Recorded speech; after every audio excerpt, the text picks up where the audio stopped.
Épître de Paul aux Galates, chapitre 2. Ensuite, 14 ans plus tard, je montai à nouveau à Jérusalem avec Barnabé ayant aussi Tite avec moi. Ce fut d'après une révélation que j'y montai, et je leur exposai l'évangile que je prêche parmi les gentils. Je l'exposai en particulier à ceux qui étaient les plus considérés, de peur de courir ou d'avoir couru en vain. Or, on n'obligea même pas Tite, qui m'accompagnait, et qui était grec, à se faire circoncire. Et cela à cause des faux frères intrus, qui s'étaient glissés parmi nous pour épier la liberté que nous avons dans le Christ Jésus, afin de nous réduire en servitude. Alors je fais une pause, je rappelle un petit peu le contexte là. Les Juifs nouvellement convertis au christianisme mettaient une pression sur les païens pour se faire circoncire.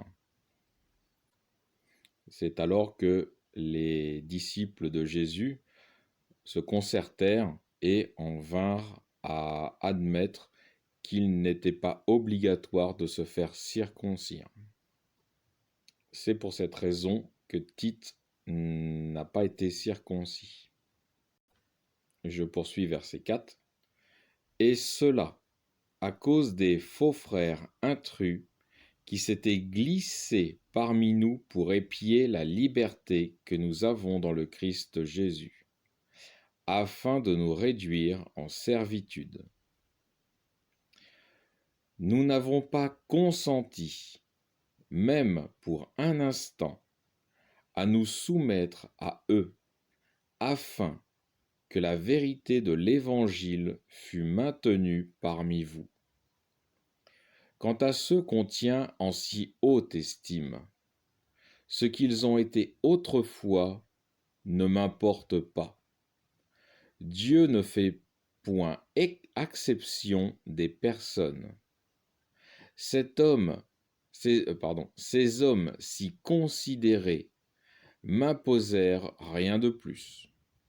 Au contraire, voyant que l'Évangile m'avait été confié pour les incirconcis, comme à Pierre pour les circoncis, car celui qui a fait de Pierre l'apôtre des circoncis a aussi fait de moi l'apôtre des gentils. Et ayant reconnu la grâce qui m'avait été accordée, Jacques, Céphas et Jean, qui sont regardés comme des colonnes, nous donnèrent la main à Barnabé et à moi, en signe de communion, pour aller, nous aux païens, eux aux circoncis. Seulement, nous devions nous souvenir des pauvres, ce que j'ai eu bien soin de faire. Mais lorsque Céphas vint à Antioche, je lui résistai en face, parce qu'il était digne de blâme. En effet, avant l'arrivée de certaines gens de l'entourage de Jacques, il mangeait avec les païens, mais après leur arrivée, il s'esquiva et se tint à l'écart, par crainte des partisans de la circoncision. Avec lui, les autres Juifs usèrent aussi de dissimulation, en sorte que Barnabé lui-même s'y laissa entraîner. Pour moi, voyant qu'il ne marchait pas droit selon la vérité de l'Évangile, je dis à Céphas, en présence de tous, « Si toi qui es juif, tu vis à la manière des gentils et non à la manière des juifs, comment peux-tu forcer les gentils à judaïser? Pour nous, nous sommes juifs de naissance, et non pécheur d'entre les gentils. Cependant, sachant que l'homme est justifié non par les œuvres de la loi, mais par la foi dans le Christ Jésus. Nous aussi, nous avons cru au Christ Jésus, afin d'être justifiés par la foi en lui, et non par les œuvres de la loi. Car nul homme ne sera justifié par les œuvres de la loi. Or, si, tandis que nous cherchons à être justifiés par le Christ, nous étions nous-mêmes trouvés pécheurs, le Christ serait-il donc un ministre du péché? Loin de là. Car si ce que j'ai détruit, je le rebâtis, je me constitue moi-même prévaricateur, puisque c'est par la loi que je suis mort à la loi, afin de vivre pour Dieu.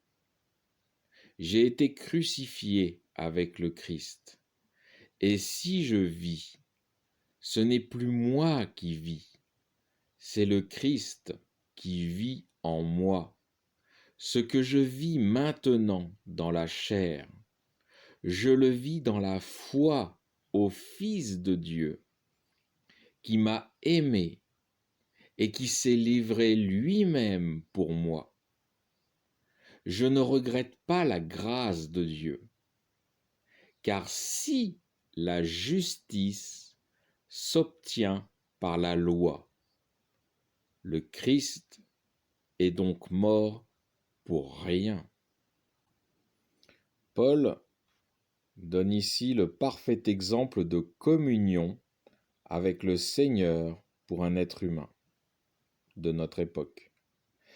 Il dit que nous, croyant dans le Fils que le Père a envoyé, par la foi en Christ, nous ne marchons plus pour nous-mêmes, car notre corps est crucifié avec le corps terrestre du Christ.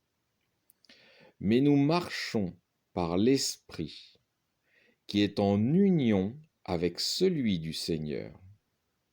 Cela veut dire que nos pensées, notre cœur, sont constamment tournés vers le Christ, vers son enseignement, vers sa sagesse, sa bonté, son amour. Nous vivons comme lui, afin de garder cette communion avec lui. Paul remet également les choses en ordre au verset 21. Pour ceux qui continuaient de croire que le salut s'obtenait par la loi, Paul déclare: si la justification s'obtient par la loi, le Christ est donc mort pour rien. Fin du chapitre 2.